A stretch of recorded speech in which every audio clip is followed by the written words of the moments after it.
Bismillahirrahmanirrahim. Assalamualaikum warahmatullahi wabarakatuh. Perkenalkan, saya Bu Eksi. Di sini saya akan mengajar mata pelajaran otomatisasi tata kelola keuangan. Untuk pelajaran hari ini, analisis peraturan keuangan. Untuk KD-nya, KD yang akan kita bahas yaitu 3.2, memahami kebijakan pengelolaan keuangan, dan KD 4.2, melakukan pengelompokan kebijakan pengelolaan keuangan. Tujuan pembelajarannya, setelah kalian mengikuti pelajaran hari ini, kalian harus bisa memahami peraturan-peraturan eksternal dan internal. Yang kedua, menerapkan prosedur pengelolaan dana. Nah, yang pertama yang akan saya jelaskan adalah memahami peraturan-peraturan eksternal dan internal. Sejak tahun 2005, sistem pengelolaan keuangan negara yang disebut dengan DIPA atau Daftar Isian Pelaksanaan Anggaran telah diberlakukan untuk menggantikan sistem yang lama. Sistem yang baru tersebut menuntut adanya akuntabilitas yang tinggi dari setiap lembaga pemerintah sebagai pengguna anggaran baik di tingkat pusat maupun di daerah. Nah, maksudnya di sini akuntabilitas itu adalah yang sebenarnya, yang akurat dan dapat dipertanggungjawabkan. Gitu. Jadi sebenarnya untuk laporan pengelolaan keuangan itu dari dulu itu sudah ada. Nah, tapi kita semenjak tahun 2005 itu kita di pemerintah ditetapkan adanya daftar isian pelaksanaan anggaran. Jadi aturan-aturannya seperti itu. Kemudian ada di perubahan tersebut yang tahun 2005 diharapkan juga membawa dampak terjadinya sistem pengelolaan keuangan negara yang lebih efektif dan efisien serta transparan. Akan tetapi penerimaan dana dengan ketentuan harus membuat laporan yang memenuhi kriteria tertentu menjadi masalah yang baru. Nah, maksudnya di sini efisien, efektif, dan transparan. Jadi harus cepat, tepat, dan bisa dipertanggungjawabkan. Itu artinya transparan. Jadi harus jujur gitu. Kemudian yang berikutnya adalah temuan di lapangan seringkali menunjukkan bahwa para pengelola dana tidak dapat mengadministrasikannya dengan baik dan laporan-laporan yang dibuat secara administratif keuangan belum sesuai yang dipersyaratkan. Nah, tadi ditentukan oleh peraturan pemerintah tahun 2005 karena ada penemuan-penemuan di lapangan yang seringkali menunjukkan bahwa pengelolaan dana tersebut itu tidak sesuai dengan sewajarnya atau tidak sesuai dengan ketentuan-ketentuan, makanya harus ditetapkan. Jadi itu sebagai kunci atau patokan bahwa laporan keuangan yang harus dilaporkan tuh harus yang seperti ini, misalkan seperti itu. Kemudian kendala tersebut kemungkinan diakibatkan oleh banyak hal.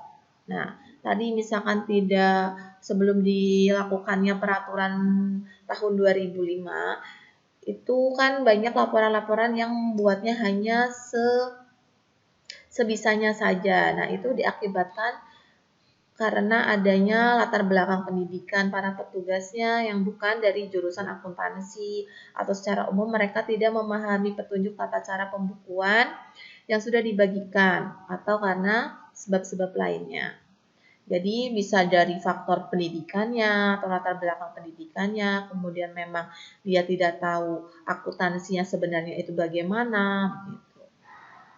Kondisi tersebut sangat mengkhawatirkan terutama bagi para pejabat dari instansi pembinaan. Nah, kalau misalkan kita membuat laporannya tidak sesuai dengan peraturan atau hanya membuat asal-asalan itu tidak akan bisa dipertanggungjawabkan. Jadi nanti itu namanya data yang tidak valid atau tidak akuntabilitas seperti itu.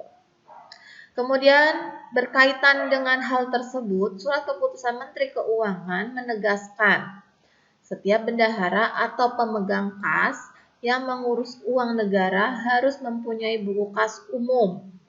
Jadi harus ada buku kas umum. Buku kas umum itu isinya mengenai kas keluar dan kas masuk. Dan mencatat semua penerimaan dan pengeluaran kas tersebut. Jadi selain di buku kas itu tadi kita hanya mencatat tentang penerimaan dan pengeluarannya. Jadi misalkan kayak kamu dikasih uang sama orang tua untuk uang jajan. Dari uang jajan itu kan namanya pada waktu orang tua memberikan uang jajan ke kalian, berarti itu namanya penerimaan kas atau pemasukan kas untuk kalian. Nah, pada waktu kalian mengeluarkan untuk jajan, untuk transport, untuk fotokopi atau untuk membeli sesuatu, itu namanya pengeluaran kas. Tuh. Nah, sebenarnya itu untuk keuangan itu sebenarnya sudah terdidik dari kita sejak kita kecil. Nah, kalau dari kecil itu kita sudah diajarkan oleh orang tua nih, uang jajan nanti harus ada sisa. Nah, kenapa harus ada sisa? Itu membiasakan diri kita untuk menabung. Jadi menabung itu adalah hal yang positif. Dan dengan adanya menabung itu akan membuat diri kita atau pribadi kita akan menjadi lebih baik karena kita akan terbiasa untuk memprinsipkan diri bahwa penerimaan dengan pengeluaran itu akan lebih besar penerimaan daripada pengeluaran. Karena kalau yang lebih besarnya adalah pengeluaran, berarti uang kita min. Nah, kalau min berarti kita punya hutang. Nah, hutang aja di agama tidak boleh ya, tidak boleh hutang gitu. Nah, di akuntansi juga sama. Kalau misalkan suatu perusahaan itu atau instansi itu pengeluarannya yang lebih besar, itu akan bangkrut atau dikatakan dia tidak layak untuk menjalankan usahanya lagi. Sama halnya dengan kalian, kalau kalian bisa menabung atau bisa setidaknya balance lah sama antara pengeluaran dengan penerimaan itu masih mending. Tapi kalau bisa itu harusnya antara penerimaan dan pengeluaran itu harus lebih besar penerimaan.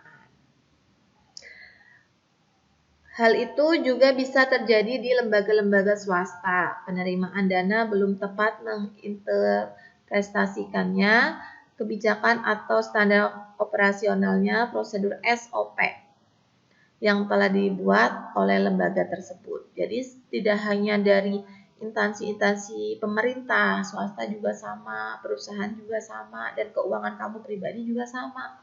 Kalau kita selalu prinsipnya, saya ulang ya, kalau kita selalu prinsipnya itu pengeluaran lebih kecil daripada penerimaan, atau penerimaan itu harus lebih besar daripada pengeluaran, itu akan berjalan lebih baik keuangannya.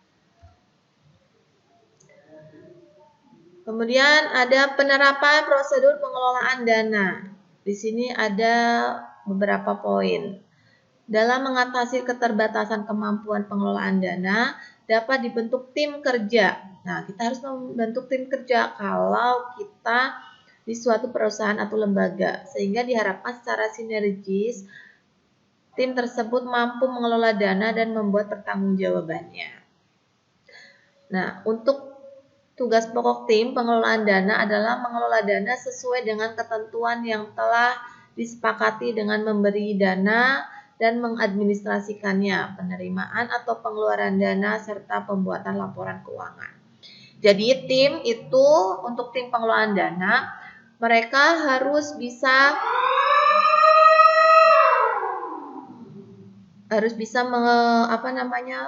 mensepakati kamu kerjanya di bagian apa. Misalkan bendahara berarti memegang uangnya. Kemudian sekretaris, misalnya sekretaris dia mengarsip data-datanya, ngecek yang tadi sudah dibuat oleh bendahara. Kan antara penerimaan dan pengeluaran pasti ada buktinya. Nah, nanti akan diserahkan, akan dicatat oleh bendaharanya. Nah, nanti bagian sekretarisnya bisa mengecek atau untuk mengarsipkan data-data yang sudah dicatat oleh bendahara tersebut, dan nanti mereka serahkan kepada yang lebih atasnya lagi. Nih, ini adalah contoh struktur organisasi tim pengelolaan dana disusun sebagai berikut. Nah, itu penanggung jawab. Nah, penanggung jawab itu nanti akan mendapatkan laporan keuangan dari bendahara. Jadi, pertama untuk penerimaan, bukti penerimaan dan pengeluaran itu akan dipegang oleh bendahara dan oleh bendahara tersebut akan dicatat. Nah, setelah dicatat, untuk mengarsip bukti-bukti tersebut akan diserahkan ke sekretarisnya dan dicek itu laporannya. Setelah sekretaris sudah mengecek dan bendahara sudah mencatat semuanya, kemudian akan diberikan ke penanggung jawab. Jadi penanggung jawab tersebut akan menerima laporan-laporan yang sudah dibuat oleh bendahara dan sudah dicek atau sudah diarsipkan oleh sekretaris. Dalam pengelolaan dana harus memperhatikan ketentuan-ketentuan sebagai berikut, yaitu menggunakan dana harus sesuai dengan rencana anggaran belanja atau RAB yang telah disepakati. Apabila terjadi perubahan harus terlebih dahulu mendapatkan persetujuan pihak pemberi dana.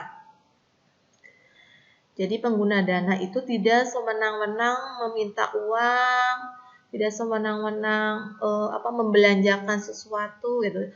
Nah, itu harus sesuai dengan rencana anggaran. Tuh. Misalkan di rencana anggaran tuh tidak ada beli misalkan membeli spanduk. Nah, ternyata tiba-tiba kita membeli spanduk. Nah, itu perlu konfirmasi dulu. Tuh. Kemudian yang berikutnya ada pengeluaran dana berdasarkan permintaan penanggung jawab. Jadi pengeluaran dana itu harus ada tanda tangan dari penanggung jawab. Kalau tidak berarti itu tidak sah. Gitu. Yang berikutnya pengambilan dana penanggung jawab dapat direalisasi setelah memberikan pertanggungjawaban dana yang diberikan sebelumnya kepada bendaharawan. Jadi tadi kalau misalkan ada orang atau ada karyawan yang meminta dana untuk membeli ini itu, nah bendahara tidak langsung memberikan, tapi harus ada memonya. Memo dari penanggung jawab. Apakah penanggung jawab sudah menyetujuinya atau belum? Kalau memang sudah disetujui oleh penanggung jawab, maka bendahara boleh mengeluarkan uang senilai yang ada di memo tersebut. Berikutnya, penerimaan dan pengeluaran dana dicatat dalam pembukuan. Nah, tadi berdasarkan memo, kemudian kita sudah mengeluarkan uang, bendahara misalkan sudah mengeluarkan uang, itu juga harus ada buktinya dan bukti tersebut harus ada beberapa, satu untuk diarsipkan dan satunya lagi untuk untuk penerima uangnya dan satunya lagi untuk dipegang oleh bendahara tersebut. Nah, yang dipegang oleh bendahara tersebut setelah bukti tersebut sudah ada di tangan bendahara dan bendahara sudah mengeluarkan uangnya atau sudah menerima uangnya, maka bendahara tersebut wajib membuat pembukuannya atau mencatat di buku transaksinya atau buku kas umum tadi.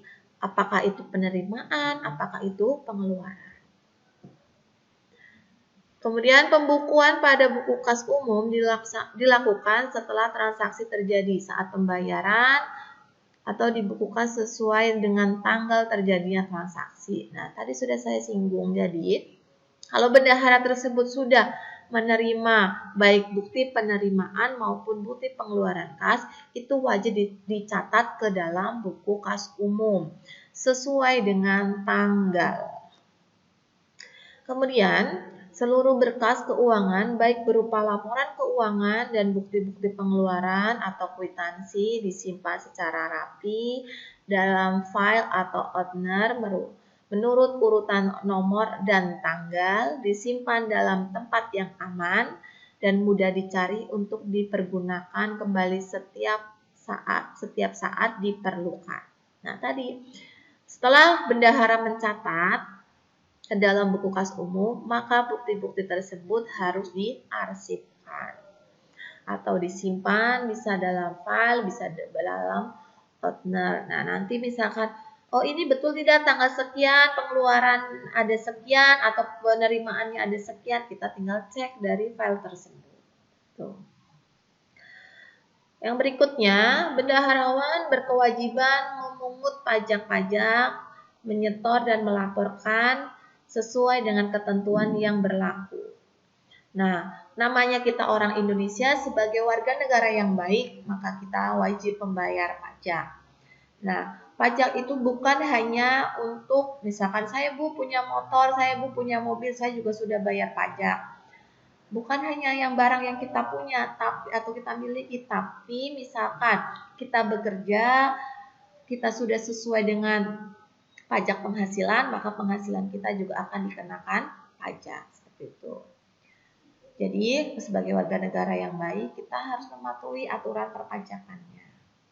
Yang berikutnya, pungutan pajak penghasilan atau honor. Nah, itu tadi sudah saya singgung. Jadi, selain barang-barang yang kita punya, yang harus kita pajak, kita harus bayar pajaknya, penghasilan juga akan dikenakan pajak. Kalau untuk penghasilan itu akan dikenakan pajak PPh pasal 21.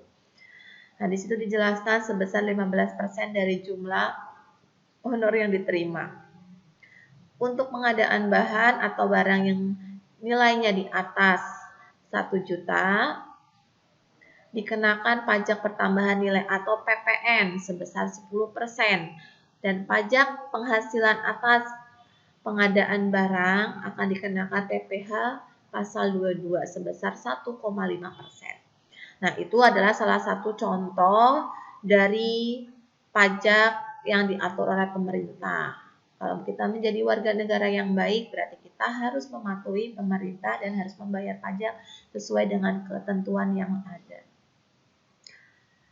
Nah, tadi sudah dijelaskan ada beberapa hal yang harus dikenakan pajak, contohnya tadi ada pajak penghasilan, kemudian ada pajak pertambahan nilai, ada pajak penghasilan atas pengadaan barang. Nah, dari pajak-pajak yang sudah dibayarkan oleh warganya, maka semuanya akan direkap dan disetorkan ke kas negara melalui pos atau bank pemerintah setempat.